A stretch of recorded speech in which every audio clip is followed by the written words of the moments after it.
Hey guys, so today I want to make a video about my syndrome. I know I haven't been on YouTube for a while, and that's because my private life has just been really busy. Like my studies, everything kind of has taken a toll recently, lately. So that's why I took a break from YouTube for a while. I didn't really tell you guys, but here I am.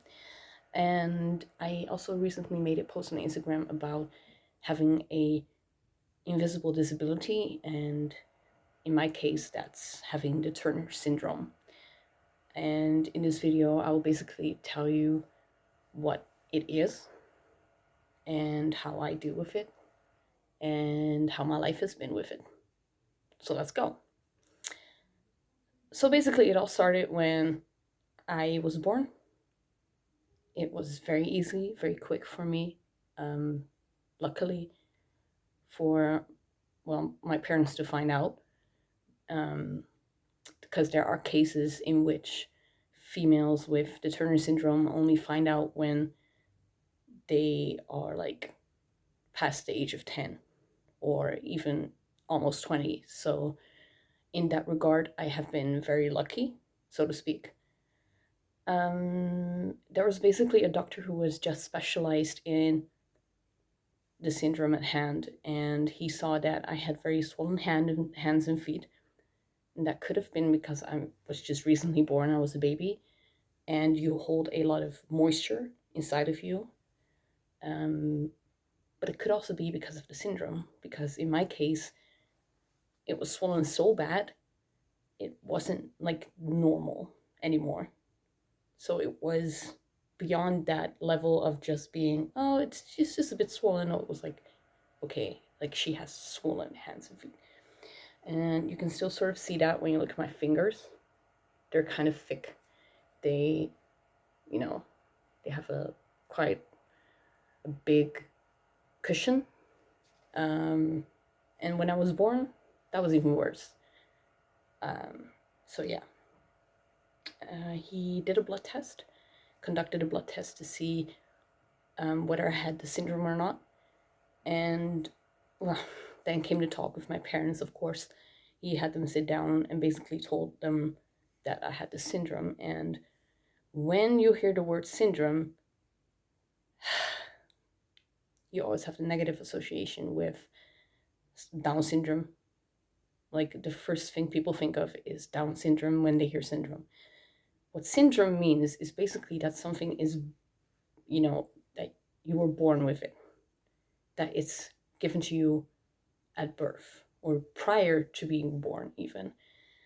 Um, it's something in your genetic makeup that has been messed with by nature for some reason. In this case, it is the fact that I miss a female X chromosome. So it is a genetic issue, but it can't be given to you. It is not inheritable. So no one in my family has it besides me. It's just something that happened in a process. Sorry, that's my speaker. It's just something that happened to me in the process of being born, basically. So that's great. Something just messed up in my DNA for some reason. Only 1 to 2% of girls with this syndrome survive childbirth, or sometimes do not even survive before childbirth. So it is pretty exceptional that I'm sitting here right now. Yeah, basically, when my parents found out, what they did was try and get as much information about the syndrome at hand as possible. And I had basically all the stuff I needed for me in order to learn properly, because I would get distracted very easily. It would be harder for me to learn. I was really good at languages. I have always been really good at languages, but stuff like math and just basically everything that involved calculating stuff, yeah, it was just not my thing. So only languages were my strong forte. And thank God it was, because it has really helped me in life. And I still make use of it right now since I'm studying to become an English teacher. And I love communicating with people because I am very social. So, yeah, that's just basically it. When I was 8, I started the use of growth hormones. At that time, I was 1.16 meters, which is really short. That's like 3 feet, 3 foot something. I don't know how much exactly. And then when I started taking the growth hormones, I eventually turned out to be 1.60 meters. I'm now 5'3". So that's a huge change there. Thank God. As a kid, I often could not go in rides. I didn't really get to enjoy theme parks a lot because of that, and that kind of sucked because I did want to go in them, but I was always just too small, so I couldn't wait to get that growth hormone. Then when I was 12, I started the use of my estrogen and progesterone pills in order for me to start getting into puberty. I will have to take these pills my entire life, or menopause will start. So the positive thing is I will never get into menopause. Negative thing is I will never get into menopause. So that's a bit of a contradictory thing going on there. I cannot have children of my own. I do have a uterus, but I don't create enough eggs on my own in order to bear a child. So I can bear stuff from someone else, but it won't be of my own genetic makeup, or at least I will have to work really hard in order for that to happen.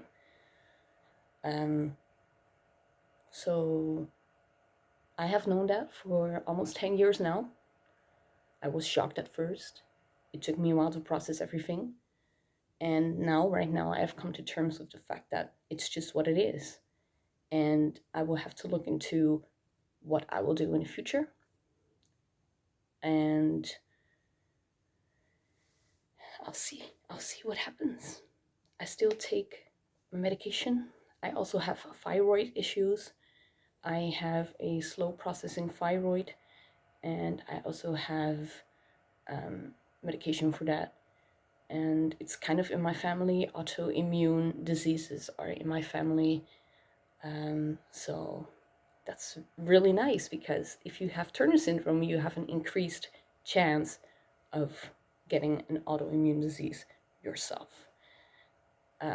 So that means I really have to look out to not get those, or take preventive measures in order to track if I have one.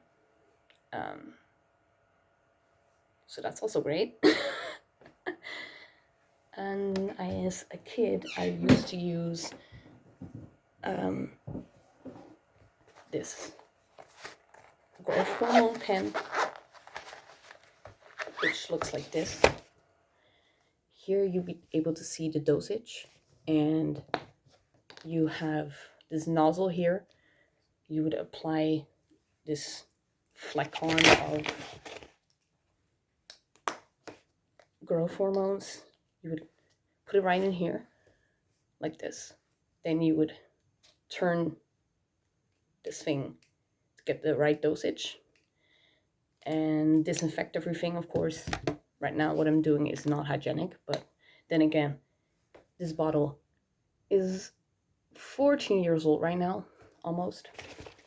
It's my first bottle of growth hormone that I've ever used. And then you would inject it into your legs, your butt, or your belly.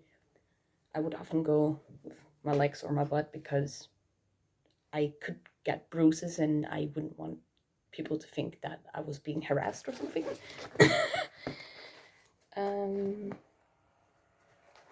as you may notice, it's really hard for me to talk about this, but I do feel like it's something that has to be shared right now. Because if I don't talk about it now, I never will. And I hope you guys can appreciate the fact that I've just told all of this to you. And I'll see you guys later. And I'll maybe tell you whatever happens in life further, regarding this syndrome and me, because I don't know either. I don't know what will happen when I want to have kids. I don't know what will happen when I get older. Will my hearing go bad? Will my vision go bad? Those are all just things that I'm not necessarily worried about, but it could happen. And I do have to keep those things in mind, that there are just a lot of more health issues that I could obtain than a normal, healthy person would. So those are just things that I have to keep in mind for the future. And that's why doctors are monitoring me, keeping track of how I'm doing, keeping track of how things are working, keeping track of how my medicines are working, and just in general how I feel and how I'm doing and what my health is like. So let's see what it holds for the future. I'll see you guys later.